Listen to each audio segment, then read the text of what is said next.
Сәлеметсіздер ме, құрметті көрермендер. Бүгін 23 қаңтар 2023 жыл.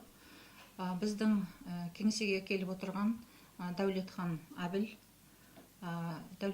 мырза өзінің жездесін, яғни әпкесінің жұбайын Қытай Халық Республикасында Xinjiangда тұрып жатқан жерінен лагерге алып кеткен екен. Солай ма?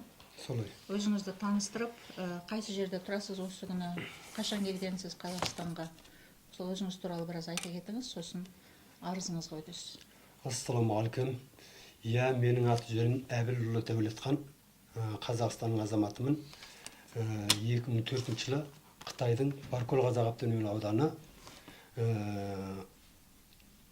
қалашығынан келгем. Ауданы қалашығынан келгем. Соны Қазақстан азаматтығын алдым. Енді қазіргі келіп отыруымдағы себебі, арыз айтуымдағы себебім Қытайда қалған менің жездем Болатхан Дүйсеқанұлы. Осы кісіні 2016 жылдары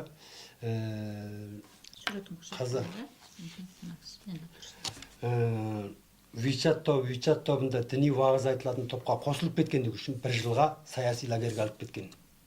Сосын бір жылдан кейін 2017 жылы мартта босатылды. Босатылғаннан кейін биыл 2022 жылы октябрь айында, октябрьдің соңғы мезеттер болу керек, нақты уақытын сол кездерде Қытайдың ДУИң деген сайтында бұрынғы отырған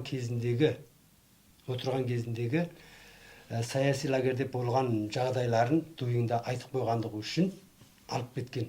Әлі соттамаған, бірақ сот болмаған, сот арқылы да ештеңке арқылы болмаған. Сотын осы Қытайдың көктем мерекесі өткеннен кейін соты болады деп естідім. Бірақ ода еш жазығы жоқ.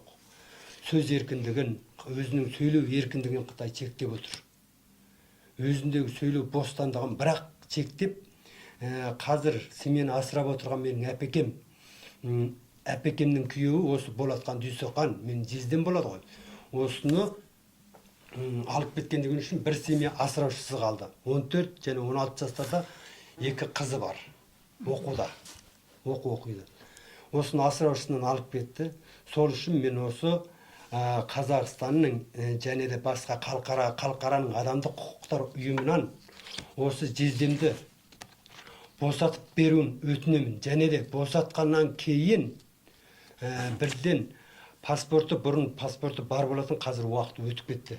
10 жылдық қой. Уақыты өтіп кетті. Паспорттарын қайтадан жаңалатып, қазақ жеріне өткізіп беруін талап етемін, бала шағасымен. Бұл кісілер Қазақстанға келіп педі бұрын соңысында? Бұрын бір рет келіп кеткен. Бұл кісінің өзі келіп кеткен, е? Жоқ, бала шағасымен келіп кеткен. Бірге, отбасымен бірге? Отбасымен бірге келіп кеткен. Әпекеңіздің аты кім? Әпекем аты Күлчат Әбілқызы.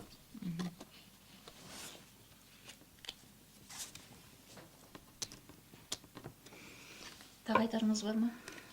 Тағы негізгі айтатыным енді осы кісіні бостандыққа жеткізіп беруін талап етемін. Халықаралық адамдар құқық ұйымы және де басқа да құзырлы органдардың осы іске атсалысып босатуына көмек қолдарын созуын өтінемін. Okay, so ladies and gentlemen, today the 23rd of January 2023, we are at the office of Human Rights Organizations of ATAJURT in Алматы city. Next to me, you see Дәулетхан Әбіл.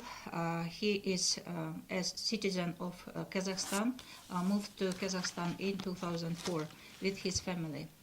And according to his filing a complaint because his brother-in-law, his sibling sister's husband, Болатхан Дүйсеқан, you see the picture of this man.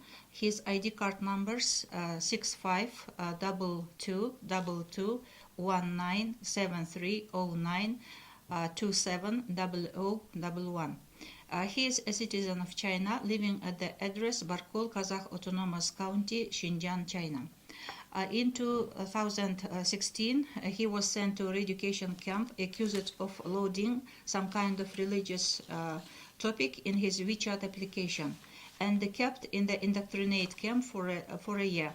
He was released in 2017 in March. Босатқан кезі 2017-нің 3-ші айында. In March, okay. But Abil doesn't know the place of the camp. Afterwards, he was sent to education camp the second time, about in October 2022. And Abil heard about his sending to the camp 3 or 4 days ago. His brother-in-law was accused of spreading of his being in the indoctrinate camp in the website named Doing. But there wasn't any trial court on his case during his being kept in the education camp. They said that the court can be opened after the Chinese festival, Spring Festival, Shagan. And his brother-in-law has 2 daughters, and at the age of 14 and 16. His wife is a housewife. Her name is Kulshat Abil. Living at the same address mentioned above, so Barkul Kazakh Autonomous County, Xinjiang, China. Thus, the family has been suffering without their breadwinner, who didn't commit any crime and didn't violate the Chinese law. But the Chinese authorities violate his human rights of free speaking. Abil demands from the Chinese authorities to release his brother-in-law, not to violate his and his family's human rights, and consider this case as well allow them to move to Kazakhstan. Abil asks all human rights organizations in the world to help in releasing of his brother-in-law, Bolatхан Dusenхан. Thanks for attention.